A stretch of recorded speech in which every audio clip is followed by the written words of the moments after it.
Welcome to Racing in Queensland. I'm your co-host Paul Knight, and this is your host Jess McDonald. Welcome, Jess. Welcome, Paul. How are you? I'm very good. How are you going this week? Very well, mate. It's been a big, busy day here at the Magic Millions. It has indeed. The horses in training sale concluded today. Now, we're racing at Doomben on Saturday this week and Derby Day at Doomben. Anyhow, let's get cracking on to race 2 at Doomben on Saturday. What are you making of this race? Well, besides knocking yourself out with that mic. Yeah, giving yourself a nice bit of Botox there on the lip.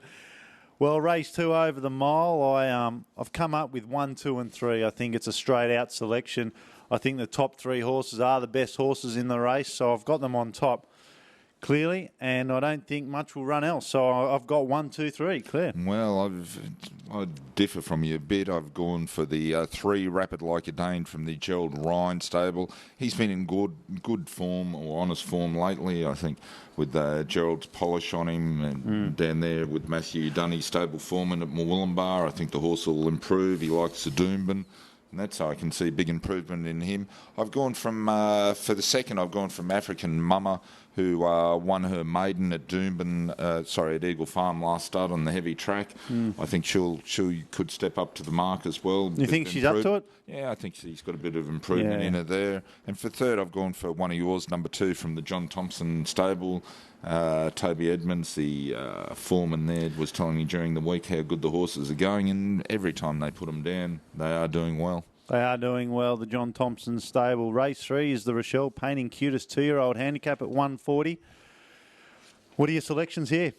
Well, mate, I've gone for the 1, from the 3, from the 11. I've gone for Racing Stripes. He's got the proven form from the Barry Baldwin stable. He does. He won last start out at Eagle Farm on the heavy track. So I think he'll be hard to beat. For 2, I've gone for the Brian Guy trained Dazzling Kind. Ran third last start out on the heavy track at Eagle Farm behind Racing Stripes, so I think there'll be a bit of improvement there from the Brian Guy trained Dazzling Kind. And for third, I've thrown in the 11, Danish Whiskey, a first starter from the Liam Birchley stable by Dane Shadow, a stallion that I quite like.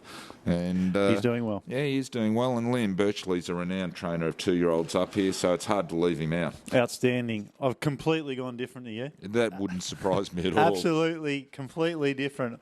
I'm putting number 14 on top, Mariana, a Stratum filly here out of a Jade Robbery mare. She came 5th first start on a heavy track behind Racing Stripes. She drops 2 kilos on the run. She has drawn slightly wide. But I think Marion Thaxton will get the best out of this filly. And second up, I think there'll be huge improvements from the first up start. No doubt they've done a little bit of study that shows horses that have performed first up usually as 2-year-olds perform better second up. And I think that this horse is in that category. So I'm putting it on top. Did you conduct the study, did you, Jess? Yes, I did, and it's very successful. I'm putting in one of your selections, Racing Stripes from the Barry Baldwin horse in for second. And for third, number 10, Bevico Girl, a first starter by Easy Rocking out of Unbridled Song Mare, Unbridled's Jess. It's from the Robbie Heathcote stable and has leading jockey Jim Byrne in the stable. It has drawn slightly wide, but that'll be in the saddle, my friend, not in the sail. No, it's the wind in the sail. I've spent too long out here. So I've got 14, 1, 10. Moving on, we're looking at race 6. The Aspect Living Propriety Limited Handicap over the 1350. Yeah, good race, worth 100,000 there. 64 large to the winner, and that not a bad go. Yeah, nice little earn for this race. I've gone for 9 from the 8 from the 11 in this one. I've gone from 1 lickety split. I tipped it last week. It sort of let me down. So did let you down immensely. It did let me down, but I'm sure it'll bounce back. It's got Gordon York's polish on it, so I think he'll come away with the chocolates. For second, I've gone for 8 Lifeboat. Trained down there at Corindai in New South Wales by Bill Thompson. You know what Corindai stands for? Oh, I've got no idea. Dead tree on mountaintop. Oh, there you go. Thank you for that. See, you'll learn anything on this program. You can learn anything. Anyhow, so Lifeboat for second there from the Bill Thompson stable. I don't think Bill would be bringing it up here for the benefit of a run or anything. I'm not travelling that far just to give him a look around. And for third, I've thrown in Secrets Untold from the Phillips Cox stable up there in Toowoomba, who's been around the money the last few starts and I think he'll be around the money again. So 9, 8, and 1. What have you gone for, Jess? Probably something totally different as usual. I'm sort of veering away from that. I'm sticking with What's your form analysis told you? Pyramids.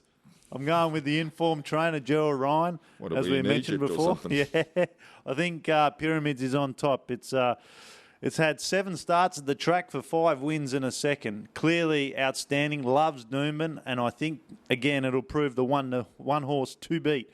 It's had 11 starts at the distance for 4 wins and 3 seconds, and clearly this horse loves the track, loves the distance. And I'm putting it on top. With a bit of Gerald Ryan polish there, it'll be fine. It will. For second, I'm looking at Save a Buck.